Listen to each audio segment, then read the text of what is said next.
ખબર તને જ કહું છું તું 50 લાખ માં કોને ખરીદવા આવ્યો તો ને હે હરામ જે તારી જનતા નહીં તે તું આ ઢોંગીનો સાથ દેસ કે બધાને માર્કેટમાં અરે યાર હવે તો કીર્તિ પટેલ દેવાયત ખવડના ઘોબા ઉપાડી રહી હોય ને એવું લાગે છે, કેમ કે હવે દેવાયત ખવડ અને કીર્તિ પટેલની કોન્ટ્રોવર્સી થાય ને એવું લાગી રહ્યું છે. કેમ કે મિત્રો હવે કીર્તિ પટેલ ખુલ્લેઆમ હવે દેવાયત ખવડને આવું કહી રહી છે મિત્રો. અને હવે કીર્તિ પટેલ એમ કહેવા માંગે છે કે દેવાયત ખવડે કીર્તિ પટેલને કોલ કર્યો હતો, એ પણ ખજૂરભાઈના કહેવાથી 20-25 લાખની ઓફર આપી છે કીર્તિ પટેલને કે તું તારી રીતે આ સમાધાન કરી નાખ અને 20-25-50 લાખ રૂપિયા તારે જે જોઈ એ તું લઈ લે અને આ સમાધાન કરી નાખ અને તારી રીતે તું ઘર બનાવી નાખજે, અમે એમાં એક રૂપિયો નહીં લઈ. એવું હવે કીર્તિ પટેલને દેવાયત ખવડે કીધું હશે. હવે એવું બધું કીર્તિ પટેલ કહે છે, હું નથી કહેતો.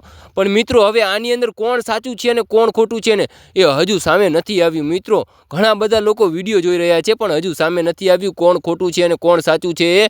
પણ હવે દેવાયત ખવડ અને હવે કીર્તિ પટેલની કોન્ટ્રોવર્સી થાય એવું લાગી રહ્યું છે.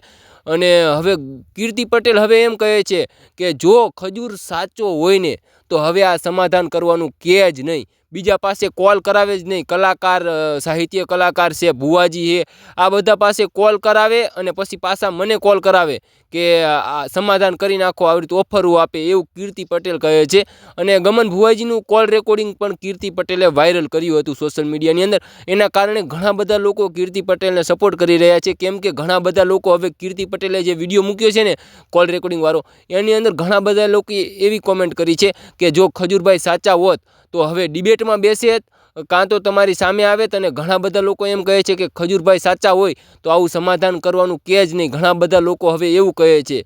પણ મિત્રો હવે આની અંદર કોણ સાચું છે અને કોણ ખોટું છે એ હજુ સામે નથી આવ્યું. અને મિત્રો ઘણા બધા લોકો હવે ખજૂરભાઈને સપોર્ટ કરી રહ્યા છે અને ખજૂરભાઈને એમ કહે છે કે ખજૂરભાઈ તમારે કીર્તિ પટેલને જવાબ દેવાનો થતો જ નથી, કીર્તિ પટેલને જવાબ તો અમે જ દઈશું. હવે ઘણા બધા લોકો ખજૂરભાઈને એમ કહે છે. અને મિત્રો હવે આપણે વાત કરીએ ને તો અમારી ચેનલની અંદર નવા આવ્યા હોય ને તો જરૂરથી એક સબસ્ક્રાઈબ કરી દેજો અને લાઇક ન કરો ને તો ચાલશે પણ કોમેન્ટની અંદર જય દ્વારકાધીશ જરૂરથી લખી દેજો. જય દ્વારકાધીશ લખવામાં તમારું કાંઈ નથી લૂંટી જવાનું અને જય દ્વારકાધીશ લખવામાં 1 મિનિટનો પણ સમય નથી લાગતો. તો કોમેન્ટની અંદર જય દ્વારકાધીશ જરૂરથી લખી દેજો. અને મિત્રો હવે આપણે વાત કરીએ ને તો ઘણા બધા લોકો ખજૂરભાઈને સપોર્ટ કરી રહ્યા છે અને ઘણા બધા લોકો કીર્તિ પટેલને સપોર્ટ કરી રહ્યા છે. પરંતુ હવે તમે કોને સપોર્ટ કરો છો ને એ કોમેન્ટની અંદર જરૂર જણાવજો. અને મિત્રો હવે મેં તમને જેટલી માહિતી અને જેટલી જાણકારી આપી છે ને એ બધી જ માહિતી અને જાણકારી મને સોશિયલ મીડિયા અને ઇન્ટરનેટ આધારિત મળી છે અને મેં તમને જણાવી છે. અને મિત્રો હવે આપણે આ વિડીયો અહીંયા પૂરો કરી ફરી એક નવા વિડીયો સાથે મળીશું. ત્યાં સુધી બધાને જય દ્વારકાધીશ.